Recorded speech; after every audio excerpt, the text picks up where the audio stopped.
dos. Gracias ahí por el que empezó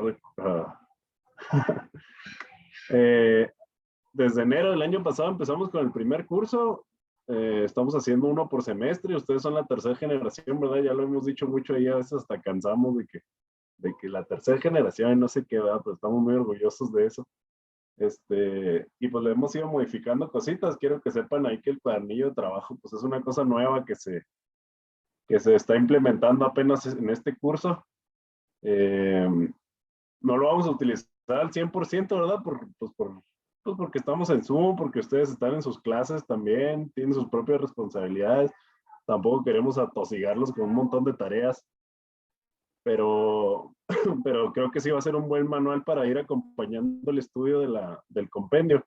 Ahorita que me levanté, quería ir por mi libro de compendio. A lo mejor ustedes que son chicos de iglesia, pues lo conocen bien, ¿verdad? Sobre todo, pues cuando los invitamos a estudiar la doctrina, pues mucha gente no sabe, pero si ustedes se interesaron por este curso, pues a lo mejor es que ya lo habían visto. Este es el compendio de la doctrina social de la iglesia. Es un libro pues bastante denso, ¿verdad?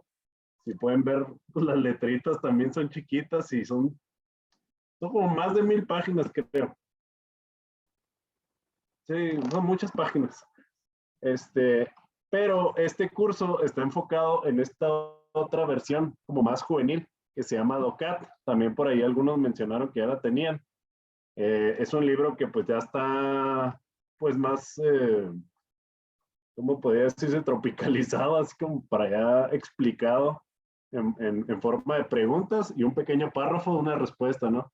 Y luego va acompañado ahí de pequeñas frases, muchas imágenes, fotos, todo muy bonito, ¿no? Un poquito más fácil que este otro, ¿no? Y pues no, nada más volverles a dar las gracias y bienvenidos, esperamos que los disfruten mucho. Eh, Estamos aquí conectados un servidor, Ricardo Floriano, y soy el coordinador de este curso, mis compañeras Valeria y Sofía, y por el momento también está otro compañero que se llama Julio, que ahorita anda de viaje de trabajo, pero también está acompañándonos en el curso. Y el día de hoy, bueno, la intención de cada sesión es que nos acompañe un conferencista diferente con cierta experiencia en el tema que toque, ¿verdad? El día de hoy el padre Bernardo Valle, quien es asesor espiritual de la región México del Movimiento de Juventudes Cristianas, nos va a acompañar con el primer tema. Y pues antes de iniciar, queremos mostrarles aquí unas pequeñas preguntas, unas rápidas preguntas solamente para ver cómo anda, ¿no? En su conocimiento del primer capítulo, de la doctrina social, así muy rápido. Estas preguntas se las vamos a poner al inicio y al final de cada sesión para ver qué tanto aprendieron. Solamente hay una respuesta correcta por cada pregunta, así que léanle bien.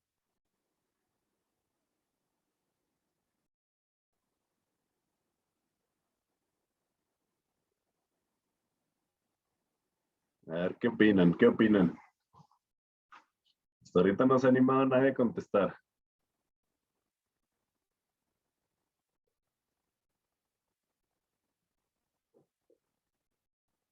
Están fáciles. Y si no se les hacen fáciles, al final de esta plática se les van a hacer ya ahora sí muy fáciles.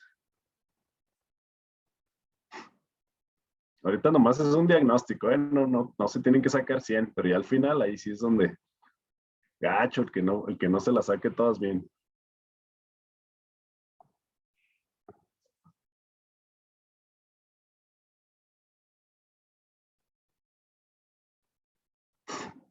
Muy bien, muy bien. Ya empezamos a responder. 2 personas han terminado. Faltan los demás, vámonos.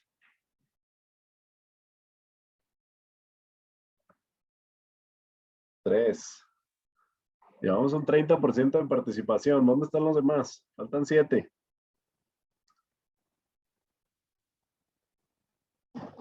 Lo bueno de esto es que es totalmente anónimo, ¿eh? No se preocupen, yo no sé quién está contestando qué. Eso les dicen a todos, ¿verdad? Muy bien, 7 de 10, me faltan 3 personas. A ver, Valeria, Sofía, ustedes también tienen que responder. Padre. No, a nosotros no nos sale para responder. Ah, ¿ustedes no? Ah, ok, entonces son puros alumnos. Ok. Sí, yo creo que porque las volví.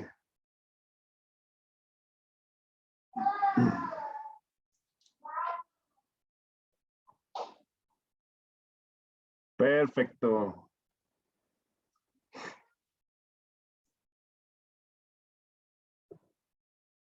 Ahora, ¿cómo le hago para guardar estas respuestas? Me da miedo que si cierro esto no lo...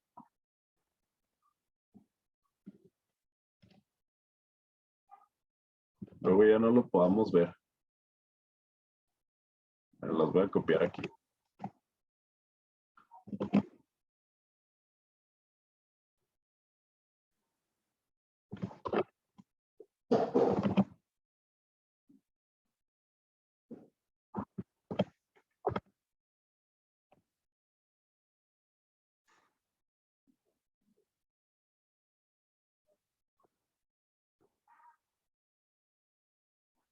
¿Ustedes están viendo las respuestas? ¿Están viendo como los porcentajes que respondieron? Sí, ¿verdad? Sí. 56, 44, eso, ¿verdad? Ah, bueno. Ok. Ok, Francisco, Juan Pablo II, Juan 23, era la última de extra. Ok, bueno. Muy bien, padre, pues todos tuyos. Ahora sí te los dejo para que inicies con el tema. Creo que ya puedes compartir pantalla. Gracias Ricardo. Pues mucho gusto a todos. De verdad qué alegría poder estar con ustedes. Les comparto, yo soy parte de una comunidad más o menos pequeña más bien, que se llama Cruzados de Cristo Rey. Y justo el carisma de nuestra comunidad es, literalmente dicen así las constituciones, contribuir a formar el espíritu social cristiano de los fieles, a todos los niveles ambientes, bla, bla, bla. O sea, el tema nuestro es la doctrina social. Y luego otra parte de nuestras constituciones dice que tenemos la opción preferencial por los jóvenes. Entonces, casi mucho a lo que nos dedicamos es acompañar grupos de jóvenes y de alguna manera intentar contribuir en la formación, y especialmente si se puede llegar al punto de la doctrina social, mucho mejor, ¿no? A veces vivimos en un mundo pues muy poco catequizado, entonces a veces ni siquiera llegamos al punto de la doctrina social, pero bueno, ese es el tema. Entonces cuando me buscaron para dar un tema, un curso de doctrina social, dije, ah, no manches, ¿a poco sí? La neta me saqué un poquito de onda porque no es normal, ¿eh? Yo conozco pocos cursos de doctrina social, algunos también hacemos también algunos en mi comunidad, pero como quiera me dio mucha alegría saber que hay chavos interesados en el tema. No sé cuál sea pues el contexto, la historia de cada uno de ustedes, seguro que forman parte de algún grupo, alguna comunidad, seguro que ya tienen un recorrido en la fe y pues escuchaste doctrina social y algo te movió y estás aquí. Entonces, sea cual sea la razón, solo estoy seguro de que no existe la casualidad y que Dios te puso aquí. Y pues de verdad, gracias por su presencia, como decía Ricardo. Yo también estoy emocionado de saber que existe, pues que están ustedes, que se quieren formar, que quieren aprender más y que quieren sobre todo vivir el Evangelio, ¿no? Porque al final la doctrina social no es otra cosa que llevar a la vida diaria y al mundo el mensaje de Cristo. Bueno, vamos hoy a comenzar con el primer capítulo del compendio, que es también evidentemente el primer capítulo del librito este azulito del Ducat, que es justamente el plan maestro de Dios. Entonces, antes de empezar, les voy a pasar un videíto que siempre pongo en todas las charlas que doy porque es muy bueno y de alguna manera nos va a dar elementos suficientes para comenzar nuestra charla.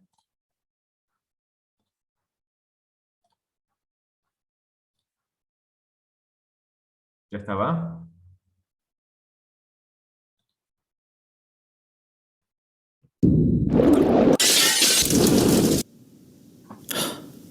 You. Look at your eyes. Look at them.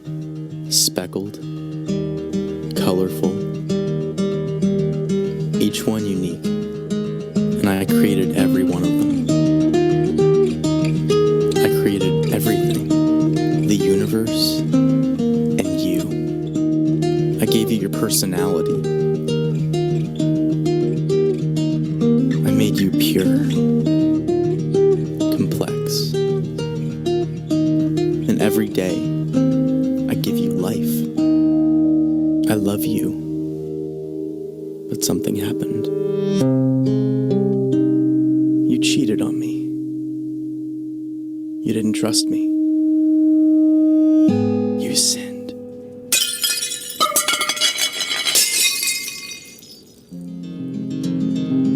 You cut yourself off from me.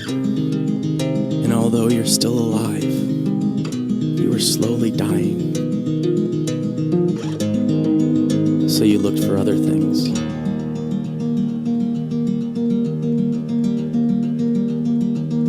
To fill the void. But nothing works.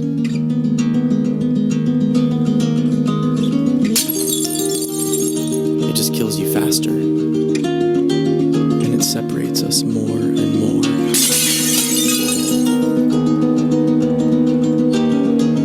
What are you searching for?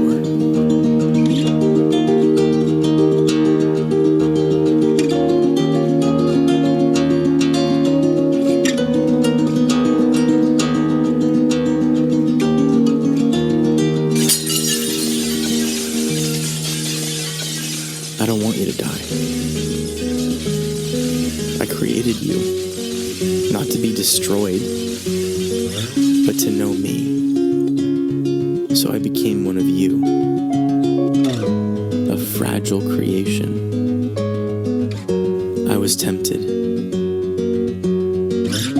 but I never sinned. I came to save you.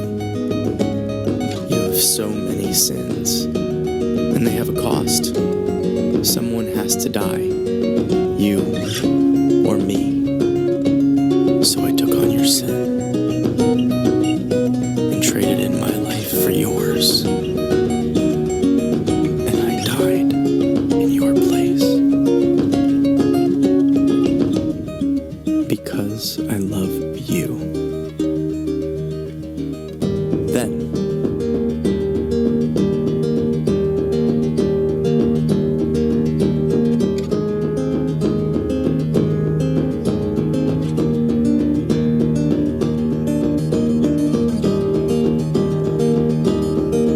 from the dead. I am the way, the truth, and the life. I am Jesus. I'm not here to condemn you. I came to bring you back to life. Rely on me. I will forgive you and give you eternal life. I love you. And I did all of this to have a relationship with you.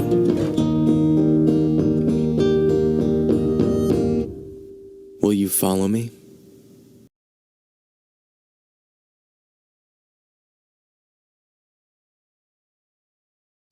El micrófono apagado, Freddy.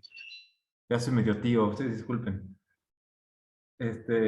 Ahora, a lo mejor ya habían visto este video algunos de ustedes. Nos sirve muy bien como de introducción a nuestro tema, que se llama justamente el plan maestro de Dios, ¿no? Así se titula el primer capitulito del Ducat y del compendio. Bueno, entonces, partimos, si ustedes se fijan, ustedes ya seguramente tienen un recorrido en la fe, entonces, realmente el inicio para empezar a tratar de la doctrina social de la Iglesia, al final vuelve a ser el mismo inicio de todo el mensaje cristiano, el primer anuncio, ¿no? El anuncio carismático. Antes de hablar de la doctrina social de la Iglesia, de la labor de la Iglesia para transformar el mundo, antes de hablar del deseo de transformar las realidades temporales, pues es necesario que vayamos al inicio fundamental. En el fondo, la doctrina social de la Iglesia, pues ciertamente responde a este deseo de transformar la realidad con la fuerza del Evangelio. Si tú estás tomando este curso de doctrina social, seguramente es porque pues en tu interior intuyes o tienes una cierta noción o un deseo de profundizar en cómo hacer para transformar el mundo con el Evangelio. Si estás tomando este curso, seguramente es porque hay en tu interior una insatisfacción con el mundo con el que vivimos y una certeza de que el mundo cambiaría en la medida en la que Dios esté en él, en la medida en la que lo transformemos desde Dios, no con nuestras fuerzas, porque hemos hecho bastante los hombres y la hemos regado bastante chido. Entonces, un poco la doctrina social de la iglesia responde a esa necesidad o ese anhelo de transformar el mundo con el evangelio. Ahora, antes de hablar de toda esta transformación, de cómo hacer para transformar el mundo con el evangelio, pues es necesario partir del principio, del primer anuncio, el anuncio carismático, el plan maestro de Dios. Dios crea todo el mundo por amor. ¿Por qué tenemos esa certeza? ¿Por qué sabemos que Dios creó todo el mundo por amor? Porque nosotros mismos nos damos cuenta cómo es la dinámica del amor en nuestras propias vidas. En nuestra propia vida nosotros nos damos cuenta cómo el amor tiende a salir. Cuando una persona ama de verdad, no se encierra en sí mismo, sino que tiende a salir al encuentro de esa persona a la que ama. ¿No? El amor te lleva a ir en salida, el amor te lleva a ir al encuentro de la otra persona. El amor te lleva a dejar tu comodidad, a salir, y el amor crea.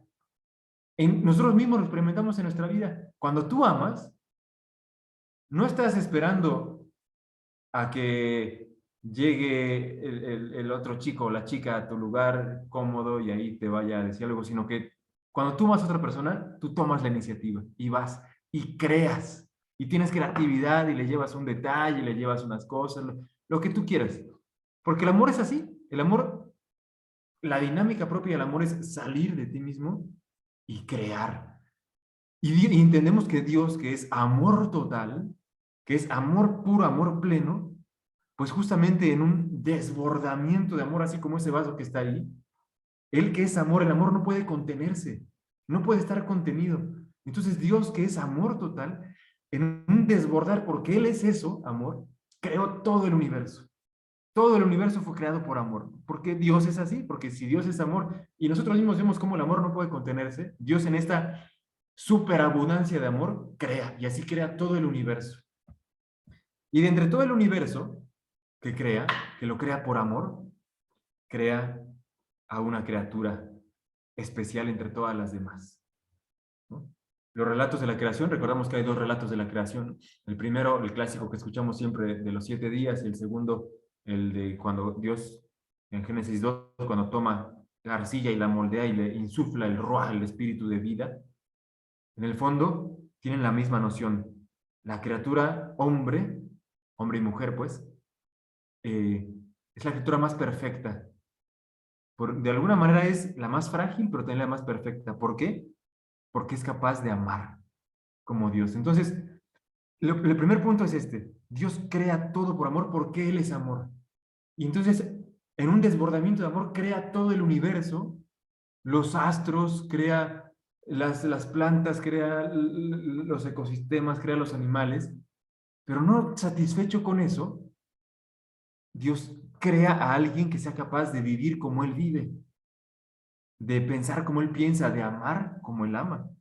Y entonces, desde entonces, en el inicio, cuando Él inicia la obra creadora, Él ya diseña, nuestro tema se llama el plan maestro de Dios, planifica, planea un mundo con unas reglas, ¿no? Y dentro de ese mundo pone al hombre con libertad y con capacidad de amar. Entonces, el primer anuncio y el primer punto de este plan maestro de Dios es ese: Dios crea todo por amor.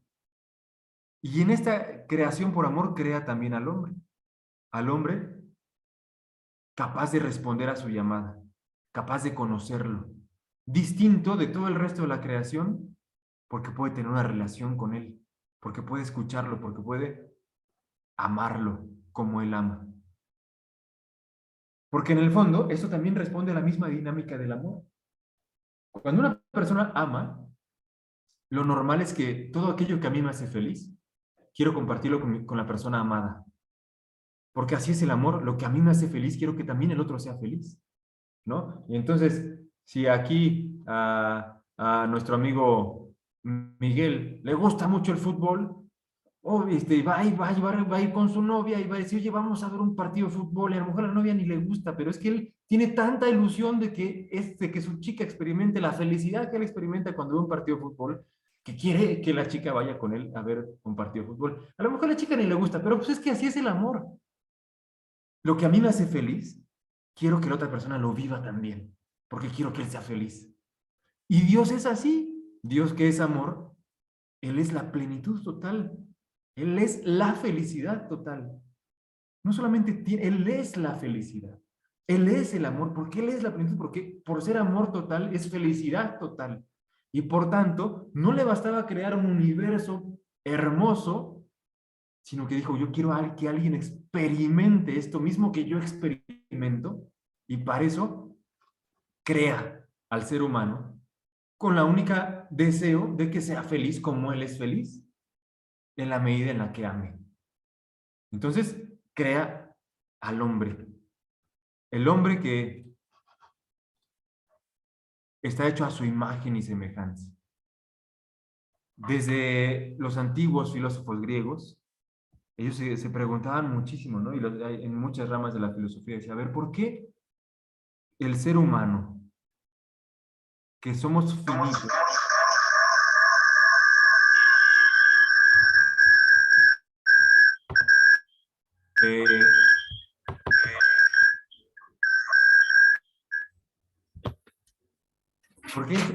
¿por qué el ser humano, que somos finitos, que experimentamos la caducidad en todo lo que vemos tiene un inicio y un fin? Una planta nace y después se seca. Los animales nacen y se mueren. El día comienza y acaba. Todo es caduco. Nuestra vida también. ¿De dónde rayos entonces nos vino la idea de eternidad? ¿De dónde nos vino la idea de infinito? Entonces, desde la filosofía, los antiguos filósofos, incluso también en la época moderna, decían, el hombre es capaz de lo infinito porque proviene del eterno que es Dios. Entonces, el ser humano está creado a imagen y semejanza de Dios. Por ahí, si ustedes tienen el documento del Ducat, en el número 4 dice justamente eso, ¿no? ¿Se puede experimentar a Dios? Sí. O sea, desde ahí, desde ese anhelo que vemos, que tenemos en el corazón, cuando miramos, ustedes ubican a lo mejor esa escena, ¿no? Del Rey León, esa escena buenísima cuando Simba está todo confundido y no sabe ni quién es, y llega Rafiki y le dice, yo conozco a tu padre, y lo lleva a esa escena del lago, ¿no? Si lo ubican, ¿no? Y se asoma y le dice, ¿qué ves? Y ve a Mufasa, ¿no? Y luego las estrellas. Y esa escena es fundamental, ¿no? Pues incluso para nuestro curso, el remember, el recuerda quién eres, ¿no? Porque nosotros de alguna manera, cuando miramos esa sed de infinito que hay en nuestro interior, pues es un anhelo de Dios que Él mismo puso en nuestro interior, que no lo explicaremos de otra manera si fuéramos simplemente, o sea, si el mundo, el universo y nuestra propia vida fuera solamente un instante aquí que se conduce a la nada, a la desaparición, no tendría sentido nada de la vida, ¿no? Y nosotros, al tener este anhelo interior y esta intuición de lo infinito, ahí vamos captando a Dios, vamos captando a Dios, vamos captando a Dios. ¿Se puede experimentar a Dios? Sí, sí se le puede experimentar desde este anhelo que hay en el corazón, desde estas preguntas fundamentales que hay en el corazón de todo hombre, que ha habido en el corazón de todo hombre de todas las épocas. Y especialmente se le experimenta a Dios en mi capacidad de amar. Porque a la medida que yo voy amando, el amor tiende a crecer y a crecer y a crecer y a crecer. Y a la medida en la que yo amo, voy experimentando felicidad y voy buscando más y más y más. Y el amor tiende a darme por completo. Entonces, en este anhelo, tanto en el anhelo de lo infinito, en la nostalgia de lo infinito, y en esta capacidad de amar, digamos que en esta experiencia humana, todavía ni siquiera estamos hablando de fe, es una experiencia humana, ahí ya se encuentra en el hombre el deseo de Dios. Si ustedes revisan el Catecismo de la Iglesia Católica, pues la primera parte es igual, es la mismita parte, es el deseo de Dios del hombre. Todas las culturas, en todos los momentos de la historia, han tenido este elemento común. Si tú revisas cualquier cultura de la historia de la humanidad, siempre hay un elemento religioso que responde a esto. que responde a ese deseo de infinito, que responde a ese deseo capaz de amar, ¿no? Ahora bien, en este deseo y en esta intuición que tenemos en el corazón de darnos cuenta que Dios crea el mundo, que lo ha creado bien, que me ha creado con la capacidad de amar, rompe completamente la experiencia del mal que todos tenemos. En la experiencia del mal hay una ruptura con todo este plan maestro de Dios, ¿no? Y se fijan, esto sigue respondiendo al anuncio carismático. Dios que nos ama, el primer anuncio es Dios te ama, ¿no? Dios te ama, creó todo por amor, te creó por amor. Pero todos le fallamos por el pecado. El pecado y en general el mal en el mundo rompen con ese plan maestro de Dios. Dios se había creado todo en perfecta armonía, en perfecta sintonía, en la capacidad perfecta de amar, pero nosotros objetivamente en el mundo vemos cosas que no cuadran con este diseño. Y no solamente lo vemos alrededor, cuando vemos un huracán, un terremoto, es que lo veo en mi propio corazón. En mi propio corazón, yo me voy dando cuenta que a veces quiero amar, pero no sé cómo amar y termino lastimando a una persona. Y yo mismo me doy cuenta, la primera lectura de hoy, si ustedes fueron a misa, el apóstol Santiago habla de la concupiscencia, ¿no? Y San Pablo también lo habla en otra de sus cartas, cuando dice, ¿por qué hago el mal que no quiero y no hago el bien que quiero? Si me doy cuenta de lo que está bien y lo que está mal, ¿por qué hago el mal? Entonces, el punto es que nosotros tenemos experiencia del mal. Todo esto, pues, también hay toda una manera de entender, ¿no? El problema del mal. Entonces, vamos a aquí explicar muy rápidamente el problema del mal. Nosotros vemos en el libro del Génesis, en el capítulo 3, la narración de la caída. Hemos crecido con una falacia de que la tentación o el pecado de Adán y Eva fue haber querido ser como Dios, ¿no? Porque recordamos cómo la serpiente va y los tienta y les dice, ¿es verdad que no pueden comer de ninguno de los árboles? Y le dice Eva, no, si podemos comer de cualquiera, menos del centro. Y es que Dios sabe que si comen de ese árbol serán como dioses y se les abrirán los ojos, capaces de conocer el bien y el mal. Y entonces Eva vio que el fruto era apetitoso y lo comió, ¿no? Bueno, crecimos con muchos de nosotros, a lo mejor ustedes no, pero muchos crecimos con la falacia de pensar que el pecado era querer ser como Dios. Pero en realidad esto no es verdad. Porque el primero que quiere que seamos como Dios es Dios mismo. Por eso nos hizo a su imagen y semejanza. Y por eso en la Escritura hay tantos pasajes en los que dice, sean perfectos como vuestro Padre Celestial es perfecto. Sean misericordiosos como vuestro Dios es misericordioso. Sean santos como yo, el Señor, soy santo. Porque Dios quiere que seamos como Él. El engaño de la serpiente no es el querer ser como Dios, porque Dios quiere que seamos como Él. Es querer ser como Dios a mi manera. Entonces, aquí es donde entra la ruptura del plan maestro de Dios. Dios nos había hecho a su imagen y semejanza, nos hizo a su imagen y semejanza, con la capacidad de amar, y en la medida en la que amamos, digámoslo así, que transitamos la carretera del amor, que Él mismo nos preparó, nos vamos convirtiendo y acercando a Él para transformarnos en Él. El problema del pecado es decir, ok, yo quiero llegar a eso, pero haciendo mi propia carretera, desde mis propios medios, con mis propias capacidades, con mis propias, desde mis propios criterios. Sí, o sea, yo mismo anhelo, yo me doy cuenta que quiero llegar allá, quiero llegar a esa plenitud, quiero llegar a esa felicidad, pero lo hago a mi manera.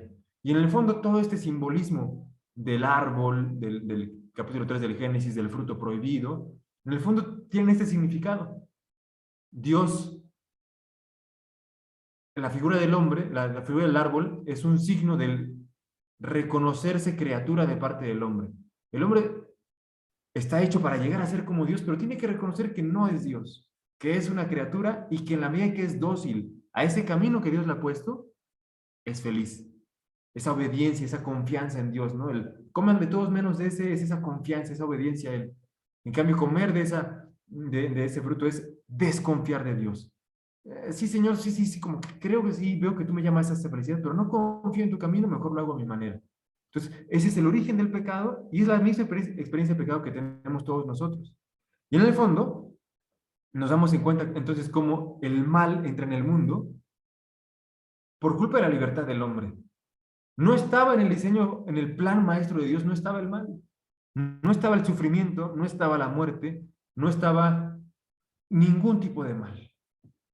Gracias al pecado, lo afirma el magisterio de la Iglesia en muchísimos documentos, entró el mal en el mundo. Desde San Pablo ya lo dice, y todo el magisterio de la Iglesia siempre lo ha dicho, el mal entra por causa de la libertad del hombre.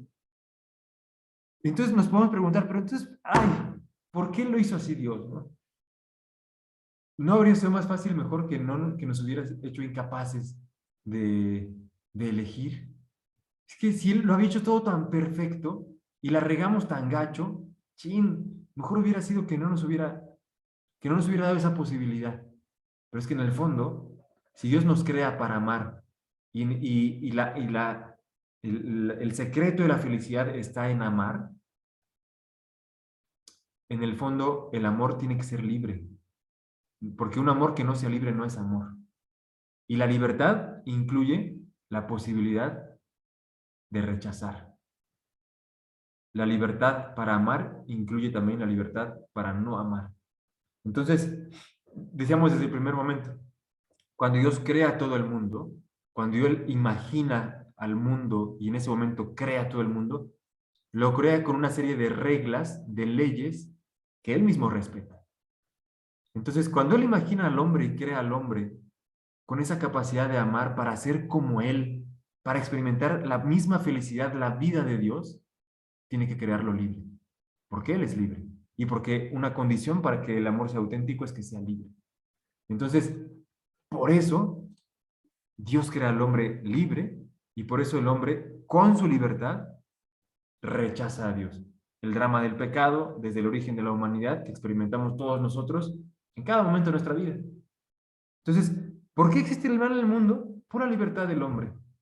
¿Y por qué Dios hizo al hombre libre? Porque es una condición para amar. Porque sin libertad no podemos amar auténticamente. Porque Dios no podía conducirnos con los ojos cerrados, a fuerza, por un camino por donde por fuerza tuviéramos que caminar, porque entonces no sería verdaderamente amor y no compartiríamos su vida, no experimentaríamos su felicidad. Para que nosotros pudiéramos experimentar su felicidad, Él nos hizo con la capacidad de amar y para poder amar verdaderamente nos hizo libres. Y eso incluía la posibilidad de rechazarlo, ¿no? Entonces el mal entra al mundo, rompe ese plan maestro de Dios por culpa del hombre, por culpa de la libertad del hombre, de la libertad mal usada. Pero Dios no se queda ahí. Dios no se queda ahí, pues ya hizo una creación. Eso es una parte increíble de nuestra fe. Dios no crea el mundo y lo deja ahí a su suerte. Pues ya la regaste, pues ya ahí, arréglatela como puedas. No, sino que Él se involucra en la creación al punto que dice, yo voy a mostrarles el camino. Entonces, a este deseo del hombre de Dios, decíamos, regresando un poquito al punto de hace rato que decíamos, en este común denominador que tenemos con toda la humanidad, antes de hablar siquiera de fe, tenemos todos un anhelo de Dios. Esta experiencia es humana. Todavía no estamos hablando de una experiencia netamente religiosa, es una experiencia humana. Un anhelo de Dios, un anhelo de eternidad, una búsqueda de Dios, ahí ya entra un proceso religioso, una capacidad de amar. Al mismo tiempo hay una experiencia humana de palpar el mal. Y entonces, en este contexto, entra Dios que se revela. La revelación como el proceso en el cual Dios se le muestra al hombre. Le dice, y nos va mostrando el camino correcto para amar con autenticidad, para ser libres con autenticidad. Entonces, Dios, a lo largo de la historia, conociendo al hombre, ya desde el momento de la caída, Él promete el Salvador y desde entonces comienza a preparar todo el camino. Y comienzan las etapas de la revelación. Dios empieza a revelársele al hombre para mostrarle cuál es el verdadero camino del amor, para mostrarle cuál es el verdadero camino de la felicidad, que es el amor auténtico, ¿no? Entonces Dios comienza un proceso sumamente paciente al cual le llamamos revelación. La revelación es ese proceso por medio del cual Dios nos muestra quién es Él, para que mostrándonos y conociendo quién es Él, nosotros podamos imitarlo y llegar a la plenitud de nuestra vocación, que es ser como Él. Él quiere que seamos como Él porque quiere que seamos felices y por lo tanto Él mismo se nos muestra.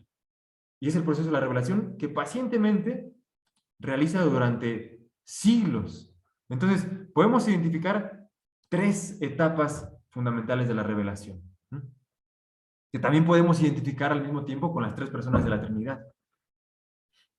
La primera etapa, la etapa del Padre, la etapa de Dios creador, que después de haber creado el mundo y después de la caída del hombre, no abandona a su criatura y la sigue buscando, buscando, buscando. Y todo el Antiguo Testamento es esta primera etapa. Toda la revelación veterotestamentaria, o sea, del Antiguo Testamento, tiene una palabra como fundamental, el término alianza.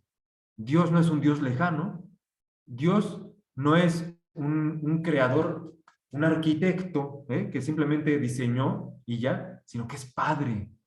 Es Padre. Ya desde el Antiguo Testamento Dios se va mostrando como Padre. Claro, esto llegará a su plenitud con Cristo, que nos muestra que Dios es Padre. Pero ya desde el Antiguo Testamento Dios se va mostrando como un Dios preocupado por su creación, que hace una alianza. El término alianza es fuertísimo. A lo mejor lo hemos escuchado 1000 veces porque escuchamos las 3 grandes alianzas del Antiguo Testamento. La alianza de Noé, después la alianza de Moisés, después la alianza de... ¿Cuál era la otra? De Abraham, perdón, antes de Moisés, la alianza de Abraham. La alianza de Noé, Abraham, Moisés, son las 3 grandes alianzas. Denme un segundito que tengo que responder una llamada rapidísima y ahorita sigo con ustedes, ¿sí?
Ahora sí, una disculpita. Perdón, perdón, perdón.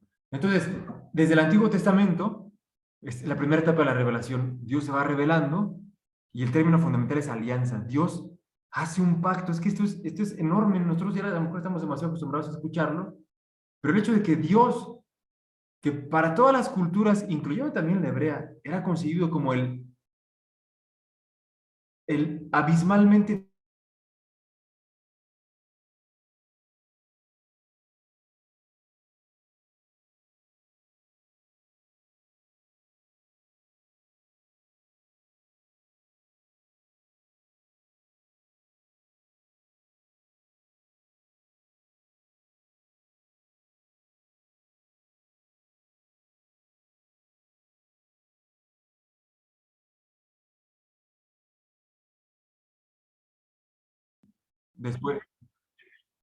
después con Moisés, la alianza, el culmen de la alianza veterotestamentaria, con los 10 mandamientos, ¿no? En los 10 mandamientos se da, digamos, el culmen de esta primera etapa de la revelación. Por medio de los mandamientos, que son una expresión de lo que el hombre mismo intuye en su corazón, Dios le muestra al hombre un camino para colaborar con su plan maestro. Todo partió de esta charla del plan maestro de Dios, que fue dañado por el pecado, dañado por el mal, pero Dios, por medio de los mandamientos que ya están inscritos en el corazón del hombre, de todo hombre, son expresión de la ley natural que está interna en el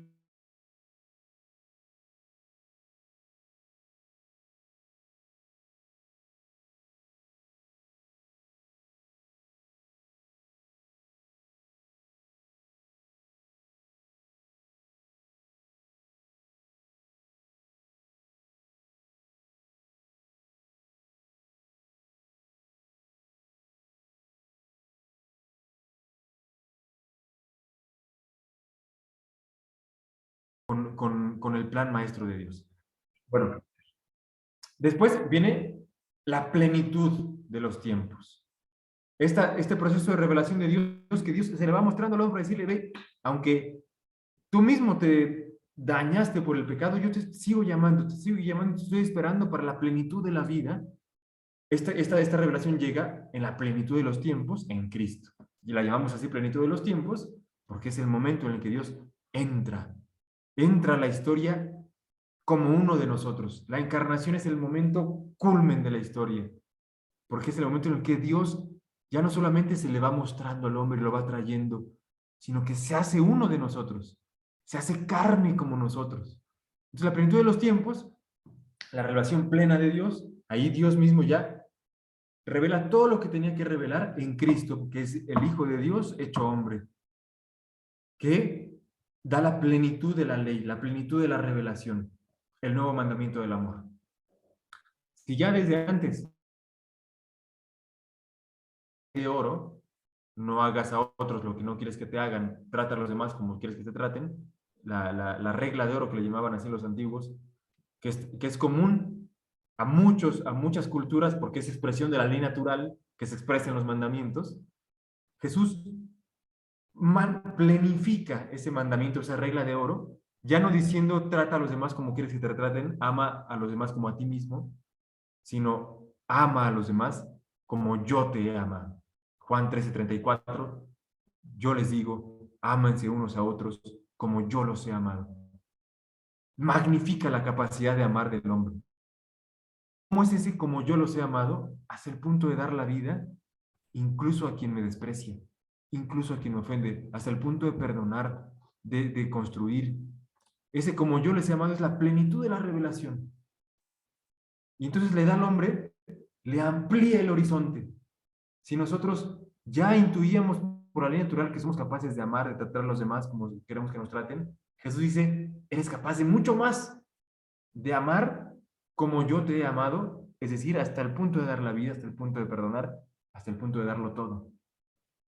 En Jesús, Dios se nos muestra por completo y le muestra al hombre la plenitud de su vocación, la plenitud de su misión, la plenitud de ese diseño originario al que estaba llamado.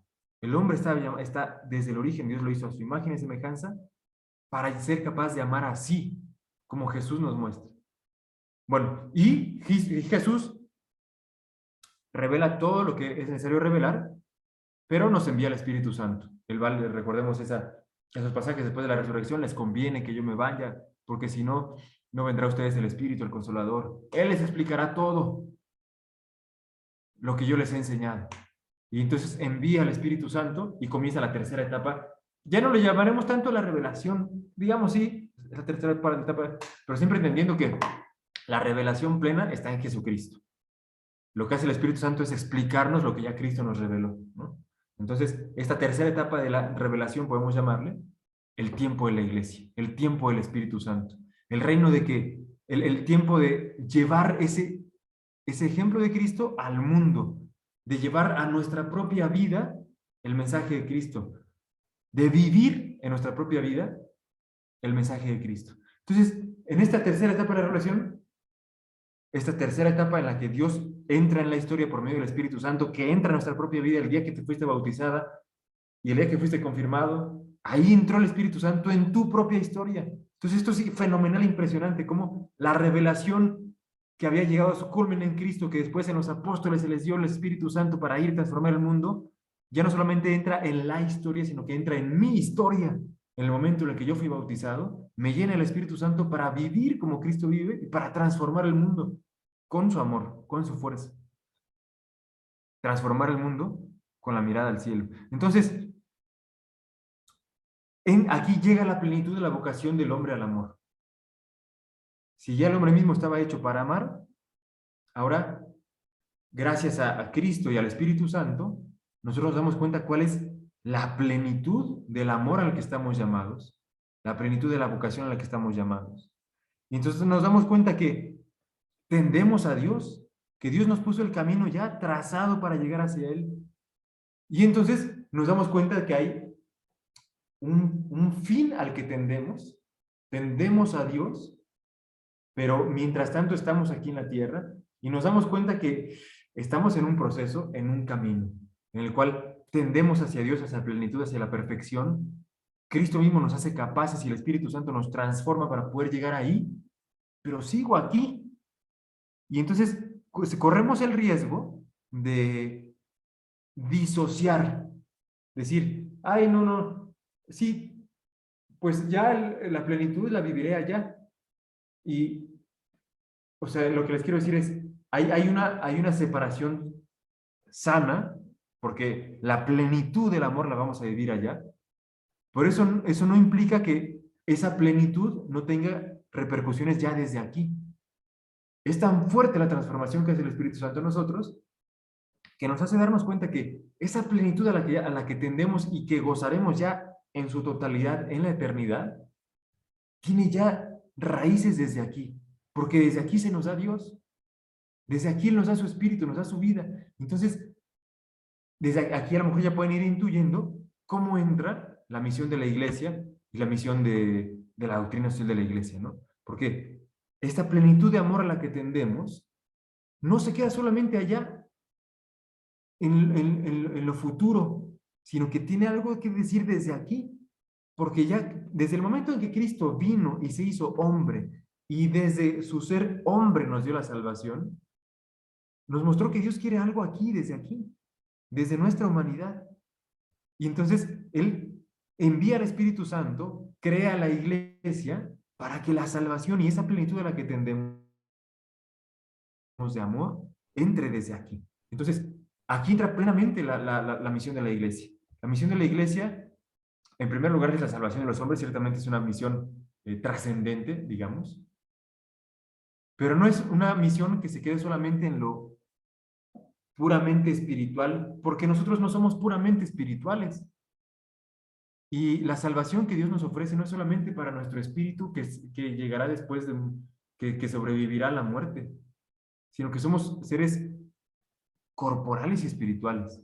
Y entonces esto es gigantesco, porque la misión de la iglesia, que es continuar la misión de Cristo, que es traer a Cristo al mundo, es continuar, llevarle la salvación a los hombres, que incluye la salvación de su cuerpo y que incluye la salvación de sus relaciones y que incluye la salvación de todo aquello con lo que él se rodea y se relaciona.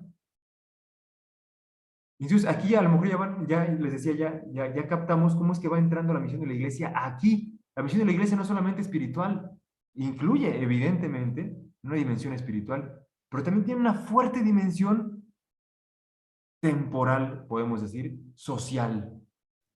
Porque Cristo quiere redimir todo lo humano, todo lo que tiene que ver con el hombre, porque en el fondo lo que quedó dañado con el pecado no es solamente el espíritu del hombre, quedó dañado todas sus relaciones, quedó dañado la creación entera, dice San Pablo, gime con dolores de parto, esperando la redención. Todo quedó dañado y todo quiere ser transformado por Cristo, todo quiere ser redimido por Cristo. Entonces, el reino de Cristo, este reino de Dios que Él viene a traer al mundo, recordamos pues, todo el mensaje de Cristo, las parábolas de Cristo, las parábolas del reino, el término reino de Dios es dice Benito XVI en el libro de Jesús de Nazaret, es sin duda el contenido de la revelación de Cristo. Porque Cristo en su mensaje, en sus parábolas, en sus predicaciones, el término que más se repite en sus palabras es reino de Dios, el reino de Dios. El reino de Dios se parece, el reino de Dios se parece a esto, a otro, el reino de Dios. Cristo vino a traer el reino aquí, porque ya desde aquí comienza a desarrollarse el reino de Dios. Porque ya desde aquí vamos siendo dóciles a lo que Él mismo nos va enseñando, vamos desde aquí alcanzando la plenitud del amor. Entonces, la misión de la iglesia pues es una misión doble, efectivamente. Tiene una misión trascendente, la salvación de los hombres, pero también tiene una misión aquí, transformar el mundo con los criterios de Cristo, transformar el mundo con los criterios del Evangelio para darle a todos los hombres la posibilidad de experimentar y de vivir el amor pleno. Vamos siguiendo el mismo caminito. El hombre está hecho para amar, en la medida en la que ama es más feliz, pero todos los hombres experimentamos la concupiscencia, la ruptura, la herida del pecado. El hombre entonces no puede llegar a esa plenitud de amor por sí mismo. Para eso fue necesario que Dios se le mostrara. Dios se reveló hasta el punto de la plenitud de los tiempos en Cristo, y después de Cristo envía a la iglesia el Espíritu Santo para que todos los hombres puedan experimentar ya desde aquí la plenitud del amor. Y entonces, por eso la iglesia tiene una misión importantísima desde aquí, en lo social. Porque en la medida en que todo lo que tiene que ver con el hombre, dice por ahí, ¿cuál fue la primera? Creo que Mater et Magistra o Gaudium et Spes, en el Concilio Vaticano II. No me acuerdo, hay un documento social que dice, no hay nada humano que sea ajeno a la iglesia. No hay nada que sea humano que sea ajeno a la iglesia. Todo lo humano le interesa a la iglesia. La iglesia, dice, es experta en la humanidad. Porque no hay dimensión humana en donde no pueda llegar Cristo a plenificarla. Y entonces de ahí es importante que todo este chorote que nos aventamos antes, el plan maestro de Dios, el Dios que crea por amor, que nos hizo por amor, que nos hizo a su imagen y semejanza, que lo rompimos por el pecado, pero que Él nos redimió en su venida gloriosa en la cruz y en la resurrección, y que nos da la iglesia como camino para la salvación, es importantísimo. Entonces, que todo eso se traduzca en obras concretas que transformen la realidad, para que sea más fácil que el hombre pueda llegar a esta plenitud a la que fue diseñada. Entonces, ahí entra por completo la doctrina social de la iglesia. La doctrina social de la iglesia, como ustedes van a ir viendo y profundizando poco a poco, pues es, digamos, la definición es el conjunto de directrices, criterios de juicio y criterios de acción que nos ayudan a construir un mundo más humano, a llevar al Evangelio en el mundo. Dice el Compendio de la Iglesia, el que le enseñó primero Ricardo el Gordote, ojalá que puedan ir consiguiendo, también está en la página del Vaticano, ahí buscan Compendio de Doctrina Social y ahí les va a aparecer luego, y dice, la doctrina social de la Iglesia son los principios de reflexión, criterios de juicio y directrices de acción como base para promover un humanismo integral y solidario. A ver, todos los seres humanos nos damos cuenta que necesitamos un mundo más humano. Y el auténtico humanismo nosotros lo vemos en Cristo, porque Cristo nos enseña quién es verdaderamente el hombre. Y Cristo le muestra al hombre la dimensión del propio hombre, dice por ahí también otro documento de la iglesia, la Redemptor Hominis. Cristo le muestra al hombre al propio hombre. Entonces, si todos como seres humanos nos damos cuenta que necesitamos un mundo más humano, un mundo distinto, un mundo donde nos respetemos, un mundo en donde colaboremos unos con otros, Cristo es la plenitud del hombre. Y por eso la iglesia está llamada a llevar a Cristo a toda la realidad temporal, a toda la realidad social, a la realidad económica, a la realidad educativa, a la realidad empresarial, a la realidad política, a toda realidad humana. Ahí está llamado a llegar a Cristo, porque en la medida que Cristo llega, podemos verdaderamente construir un humanismo integral y solidario. Entonces, la doctrina social de la iglesia es justamente la herramienta que nos da la iglesia a lo largo de sus 20 siglos de sabiduría, y si sumamos los del Antiguo Testamento, muchísimos siglos más, en las cuales la iglesia, en la sabiduría, en 20 siglos de haber rumiado el evangelio, dice, tenemos que llevar el evangelio a lo social. Y entonces nos propone algunos principios de reflexión. Okay, hay que entender la realidad. criterios de juicio, tenemos que no solamente mirar la realidad, entenderla desde los criterios de Dios, y directrices de acción, tenemos que transformarse, traducirse en obras concretas. Ahí se transforma la doctrina social de la iglesia, traducir en obras concretas. Bueno, la doctrina social de la iglesia hunde sus raíces desde el Antiguo Testamento. Después de los primeros padres de la iglesia ya hay mensajes fuertemente sociales. Entonces, todo esto porque yo no tenía pensado hablar de esto, pero vi que una pregunta decía quién hizo el Compendio Internacional de la Iglesia. Juan Pablo II fue el que tuvo la iniciativa de realizar el Compendio Internacional de la Iglesia en el 2004, me parece. Él mismo fue el que tuvo la iniciativa de hacer el Catecismo de la Iglesia Católica. Dos herramientas fundamentales para nosotros católicos. Para ti, que eres un joven, una joven católico, tienes que conocer estas dos herramientas. Porque son conocer tu fe y llevarla a la vida pública, llevarla a lo social. Bueno, Juan Pablo II entonces fue el que hizo esta obra, pero no es que Juan Pablo II se la haya acabado de la manga. El primer documento social por excelencia, el Arrero Novaro, 1891, todo el contexto de los obreros, la iglesia se pronuncia en las cuestiones sociales. Pero ya desde mucho antes, de los padres de la iglesia, siglo III, siglo IV, hay textos fundamentalmente sociales en los que dice, a ver, y desde la misma escritura, la carta del apóstol de Santiago, ¿no? Que dice, muéstrame tu fe sin obras, que yo por mis obras te mostraré mi fe. Siempre ha habido este componente social. La fe la tengo que llevar a lo social. La fe la tengo que llevar al entorno en el que vivo. En la medida en la que yo llevo el mensaje de Cristo al entorno en el que vivo, más fácilmente, primero yo podré vivir el mensaje del Evangelio y podré ayudar a otros a que lo vivan, siempre teniendo como en cuenta, como referencia, que el mensaje del Evangelio, el mensaje de Cristo, es plenitud para el hombre. Entonces, teniendo como base que Cristo plenifica al hombre, me mueve el corazón a llevarlo a todos lados, a llevarlo a la escuela, a llevarlo al hospital, a llevarlo a las leyes, a llevarlo a la economía, a llevarlo a todos lados. Bueno, pues hasta aquí dejamos esta pequeñísima presentación, que es solamente el inicio. Créanme que si se van a meter en este tema de doctrina social es apasionante, porque este es solamente el inicio. A ver, Dios nos ama, tiene un plan maestro para todos nosotros, llegar a la plenitud del amor, y eso tiene que impactar a toda la realidad. Ahora, ¿cómo hacerle para hacer que ese plan maestro de Dios llegue a tu escuela, llegue a las leyes que nos rigen? ¿Cómo hacer que ese plan de Dios llegue a la economía? ¿Cómo hacer que ese plan de Dios llegue? Bueno, eso lo verán ustedes durante todo el curso, quiero pensar, porque de eso trata el Compendio Internacional de la Iglesia, la Internacional de la Iglesia. Que nosotros, y especialmente ustedes, como laicos, se pongan el chaleco de decir, quiero llevar el mensaje de Cristo al mundo. Ahí donde no va a llegar el padrecito, porque yo no voy a llegar allá a tu familia, yo no voy a llegar a la empresa que a lo mejor la que puedas trabajar, yo no voy a llegar a la Cámara de Diputados, yo no voy a llegar a donde tú sí vas a llegar. Y ahí tiene que llegar Cristo, porque a medida que llega Cristo, el hombre se planifica. Bueno, pues hasta aquí llegamos, este primer tema, primer capítulo del Compendio de la Doctrina Social de la Iglesia y del DUCAT, el plan maestro de Dios. Dios nos crea para amar, Dios nos crea como Él, le fallamos por el pecado, pero Él nos muestra el camino, y en la medida que le mostremos el camino a los demás, pues podremos llegar a la plenitud a la que Él mismo nos creó, a la cual tendemos por propia naturaleza. Pues bueno, no sé si tengan algún comentario, alguna aportación, todo es bienvenido.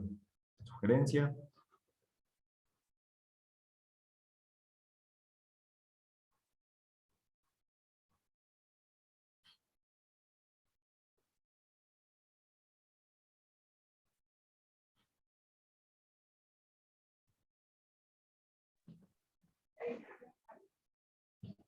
No, nadie. Se les es un tema conocido, ya lo habían visto antes, totalmente nuevo. A ver, Ezequiel Guevara. Ezequiel. Bueno, sí, muy buenas noches a todos. Un gusto compartir con ustedes. Mi nombre es Ezequiel Guevara. Sí, tengo una pregunta, padre. Cuando usted mencionaba todos los documentos históricos que han habido desde la antigua alianza, por decirlo así, hasta nuestros tiempos, yo inevitablemente se me vino a la mente las conferencias de Puebla y de Medellín. Después de él, creo que fue del Concilio Vaticano II. Entonces, ¿qué relación tiene esto con la doctrina social de la Iglesia? Sí, Gracias. ya después. Sí, gracias, Ezequiel. supongo, después irán viendo cómo después se va sistematizando, ¿no? O sea, lo que es importante primero darse cuenta es que siempre ha habido una dimensión social de la fe. O sea, la fe no es algo que se vive solamente en lo privado, sino que tiene que tener una repercusión en lo social. Siempre. Desde la antigua alianza, desde los profetas son un mensaje social fuertísimo, ¿no? Misericordia quiero y no sacrificios. ¿De qué me sirven tus sacrificios? Y después, pues con Cristo mucho más y la plenitud de los tiempos. Y la enseñanza de la iglesia siempre ha sido así. Entonces, lo primero que es importante entender es eso. Siempre ha habido ese componente social de la enseñanza cristiana. Ahora, que se fue expresando después, desde los comienzos de la iglesia en diferentes documentos, ¿no? Hay por ahí homilías fuertísimas de los padres de la iglesia. San Juan Crisóstomo creo que dice, el abrigo que tienes en tu casa, que no usas, se lo estás robando a los pobres. Documentos fuertísimos, ¿no? Que después, específicamente al final del siglo XIX, 1891, que es el primer documento, digámoslo así, social por excelencia, la Rerum Novarum, empieza a haber una serie de documentos netamente sociales, completamente sobre temas sociales, ¿no? Sobre temas que a lo mejor no estaba el mundo tan acostumbrado que la iglesia opinara. Economía, trabajo, labor en exercens, ¿no? Dignidad del trabajo y el trabajador. Muchos temas que son muy sociales, la iglesia empieza a opinar. Y después del Concilio Vaticano II, pues en el Concilio Vaticano II hay muchísimo de esto, ¿no? La Gaudium et Spes, la iglesia como luz de los pueblos, que está llamada a llevar a los pueblos a todos lados el mensaje cristiano. Y después, en Latinoamérica, se empieza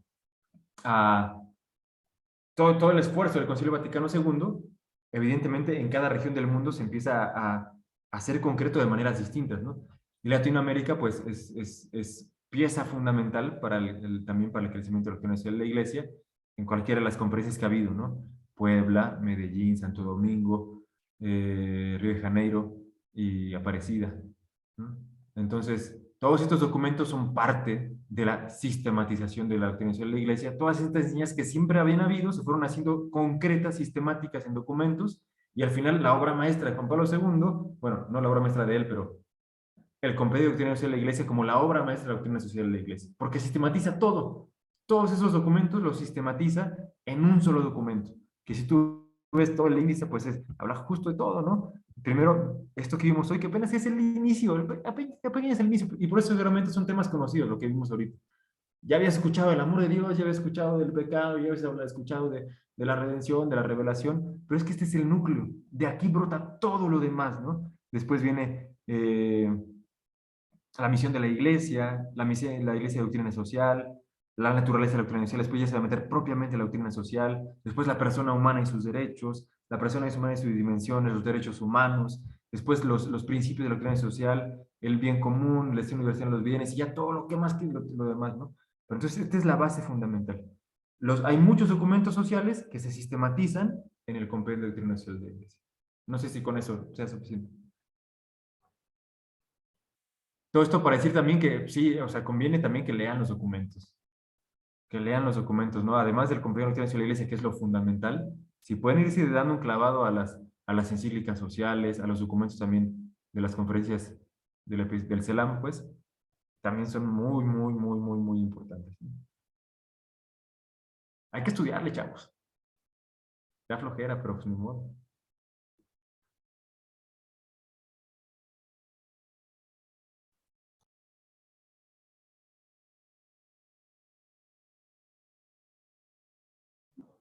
Muy bien, perfecto. Muchas gracias, padre. Mira, vamos a hacer una pequeña dinámica.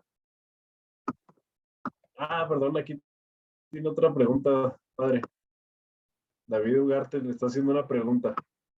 ¿Qué opinas de la crisis de la iglesia actual? Bueno, define crisis, ¿no? Creo que hay crisis en muchos sentidos, ¿no? En el mundo y también en la iglesia no estamos exentos. Una crisis moral, una crisis... Bueno, mira, sí es un tema que interpela mucho, ¿eh? Y que es bueno que interpele. Lo primero que te diría es que no quiero ni minimizarlo ni ridiculizarlo, pero si tú estudias la historia de la iglesia, está cañón, ¿eh? Te convences que es obra de Dios porque la hemos regado tantas veces que no, ya no deberíamos existir, ¿no? Entonces, lo que te quiero decir con esto es que esa crisis moral no es cosa de ahorita, ¿eh? Siempre ha habido malos testimonios. Ha habido malos clérigos, ha habido malos cristianos, ha habido... porque somos así, ¿no? Entonces, lo primero que te diría es eso, que a lo mejor por la situación mediática, que ahora es pues mucho más fácil acceder a esos escándalos de repente, pues se hace eso, más mediático y más escandaloso, pero en realidad no es algo nuevo, ¿no? Siempre en la historia de la iglesia ha habido grandes santos y grandes pecadores, como todos nosotros, ¿no? Entonces, creo que sí. O sea, con esto no quiero ridiculizar ni pretender que no exista ni bajarle la importancia, ¿no? Es un tema preocupante y triste, porque pues ahora más que nunca estamos muy expuestos, ¿no? Por muchas cosas. Entonces, ¿qué opino de la crisis que existe en el mundo? Pues que nos toca a nosotros, ¿no? Que podemos mirar los problemas que hay, que siempre los va a haber, que podemos mirar los malos ejemplos que hay, que siempre los va a haber, pero que justo nos toca a nosotros hacer que el evangelio brille en el mundo, que la iglesia somos nosotros, eso pienso, que la iglesia somos todos, no es el padrecito que cayó, no es tal obispo, la iglesia somos todos los bautizados, y a nosotros nos corresponde dar el testimonio de Cristo en el mundo. ¿Qué más puedo opinar de la crisis de la iglesia actual? Sí, es necesario cambios y están habiendo cambios muy buenos, ¿no? Todo el tema de los abusos, que ha habido avances gigantescos y la iglesia ha sido pionera en eso. Todo el tema de clericalismo que poco a poco se va rompiendo. Creo que sí hay cosas que se van dando pasos y que es necesario actuar, que no podemos quedarnos con los brazos cruzados, pero darnos cuenta que somos todos, que la iglesia no es el padrecito y la monjita, somos todos, ¿no? Entonces, al final, en resumen, que no hay que agüitarse, hay que ponerse manos a la obra. No hay que, creo que no hay que perder la esperanza ni decir, ya no tiene sentido nada lo que hacemos. No, hoy más que nunca es necesario el mensaje de Cristo. Y es necesario que nosotros lo llevemos al mundo. Bueno, ¿cuál documento de Basílica Social deberíamos empezar a leer? Pues primero el compendio, definitivamente. Primero el compendio. Después yo le recomendaría a lo mejor la Gaudium et Spes del Concilio Vaticano II. Y después las encíclicas, porque las encíclicas responden a un tema muy específico, ¿no? La Rerum Novarum específicamente al tema de los obreros. La Laborem Exercens al tema del trabajo, ¿no? Entonces cada uno responde a un tema específico. Entonces, quizá primero estos otros dos, Gaudium et Spes, que es un poco más general, y el compendio, bueno, para acabar el compendio está canijo, pero de todos modos, con estos dos yo creo que tienen bastante suficiente. Porque aparte el compendio tiene muchísimas citas de todas las encíclicas.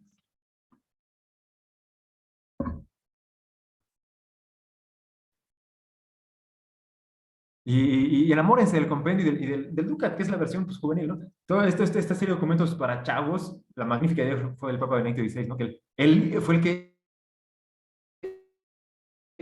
Si ustedes no se ubican en el Yucat, el amarillo, el del catecismo, la introducción del Yucat es fenomenal porque es una carta del Papa Benedicto XVI que presenta el Yucat con ocasión de la Jornada de la Juventud de España, de Madrid 2011, y donde dice, a ver, yo mismo lideré la comisión que hizo el catecismo de la Iglesia Católica, pero también entiendo que necesitaba ser actualizado para jóvenes. Entonces tuvo la magnífica idea de hacer lo mismo del catecismo, pero resumido y con dibujitos para que fuera atractivo para nosotros. Entonces lo mismo hicieron con el Docker, ¿no? Con el Ducat. Entonces, sácale jugo, postea las frases que están ahí, enamórate de lo que viene ahí, profundiza, y ahí hay suficiente para que tengas mucho tiempo ocupado. No estés haraganeando, ¿no?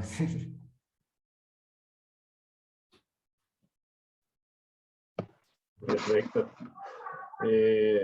Igual y no sé si hay otra pregunta, la dejamos para ahorita ya al final, porque vamos a hacer una pequeña dinámica en la que los voy a incluir en breakout rooms para hacer un pequeño debate. No es debate exactamente, sino más bien pues cada quien comentar ahí cuál es su opinión sobre las preguntas que pusimos ahí en el chat, que básicamente son las preguntas que vienen en la primera actividad del cuadernillo de trabajo.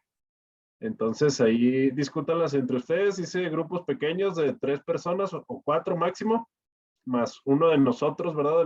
Del equipo. que vamos a estar ahí pues platicando con ustedes, a ver qué opinan de esas preguntas y luego ya volvemos aquí al grupo general. ¿Sale? Entonces ahí van todos al break.